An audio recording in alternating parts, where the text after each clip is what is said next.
तो कैसे हैं आप, मुझे कमेंट सेक्शन में जरूर बताना। तो दोस्तों आज मैं आप लोगों के लिए लेकर आई हूँ लेखक हबीब तनवीर जी द्वारा लिखी गई कारतूस की कहानी।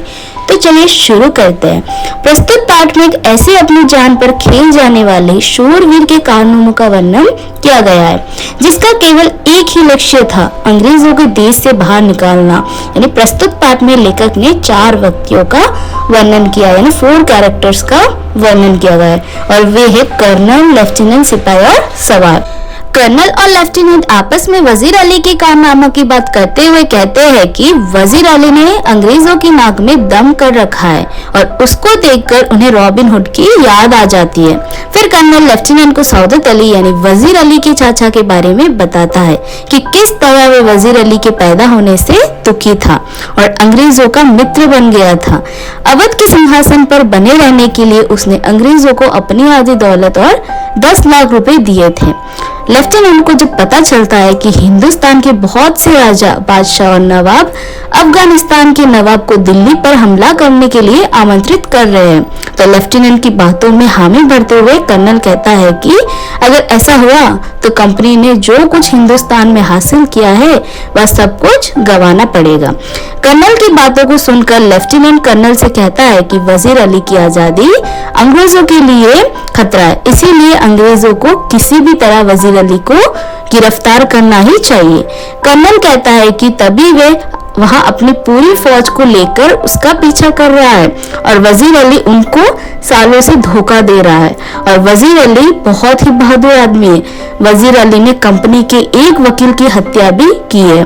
कर्नल ने हत्या की घटना का वर्णन करते हुए कहा है कि वजीर अली को उसके पद से हटाने के बाद अंग्रेजों ने वजीर अली को बनारस भेज दिया था। कुछ महीनों के बाद गवर्नर जनरल वजीर अली को कलकत्ता में बुलाने लगा, यानी वजीर अली ने कंपनी के वकील से शिकायत की कि गवर्नर जनरल उसे कलकत्ता बुला रहा है। वकील ने वजीर अली की शिकायत पर कोई गौर नहीं किया और उल्टा वजीर अली को बुरा भला कहने लगा। वजीर अली के दिल में तो पहले ही अंग्रेजों के खिलाफ नफरत कूट कूट कर भरी हुई थी और वकील के इस तरह के व्यवहार ने वजीर अली को गुस्सा दिलाया और उसने चाकू से वही वकील की हत्या कर दी। कर्नल लेफ्टिनेंट को समझाता है कि वजीर अली किसी भी तरह नेपाल पहुंचना चाहता है। वहां पहुंचकर उसकी योजना है कि वह अफगानिस्तान का हिंदुस्तान पर हमला कर इंतजार करेगा और अपनी ताकत को बढ़ाएगा। सौदत अली को सिंहासन से हटाकर खुद अवध पर कब्जा करेगा और अंग्रेजों को हिंदुस्तान से निकालेगा। अंग्रेजी की फौज और नवाब सौदत अली खान के सिपाही बहुत शक्ति से वजीर अली का पीछा कर रहे थे और अंग्रेजी फौज को पूरा जानकारी है कि वजीर अली जंगलों में कहीं छिपा हुआ है। लेफ्टिनेंट कहता है कि घोड़ों पर सवार आदमी सीधा अंग्रेजों के तंबू की ओर आता हुआ मालूम हो रहा है और घोड़ों की टपों की आवाज से बहुत नजदीक आकर रुक जाती है। सिपाही अंदर आकर कर्नल से कहते हैं कि वह सवार उससे मिलना चाहता है और कर्नल सिपाही से उस सवार को अंदर लाने के लिए कहता है। जब कर्नल सवार से आने का कारण पूछता है तो सवार कर्नल से कुछ कारतूस मांगता है, यानी बुलेट्स, और कहता है कि वह वजीर अली को गिरफ्तार करना चाहता है। यह सुनकर कर्नल सवार को 10 कारतूस दे देता है और जब सवार से नाम पूछता है तो सवार अपना नाम वजीर अली बताता है और कहता है कि कर्नल ने उसे कारतूस दिए है, इसीलिए वह उसकी जान को बख्श रहा है।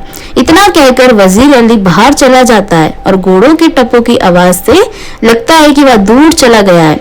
इतने में लेफ्टिनेंट अंदर आता है और कर्नल से पूछता है कि वह सवार कौन था। कर्नल अपने आप से कहता है कि वह ऐसा सिपाही था जो अपनी जान की परवाह नहीं करता है और आज ये कर्नल ने खुद देख लिया। तो दोस्तों उम्मीद करती हूँ आपको ये वीडियो पसंद आया होगा। तो चलिए मिलते हैं नेक्स्ट वाले वीडियो में, तब तक के लिए खुश रहें, स्वस्थ रहें।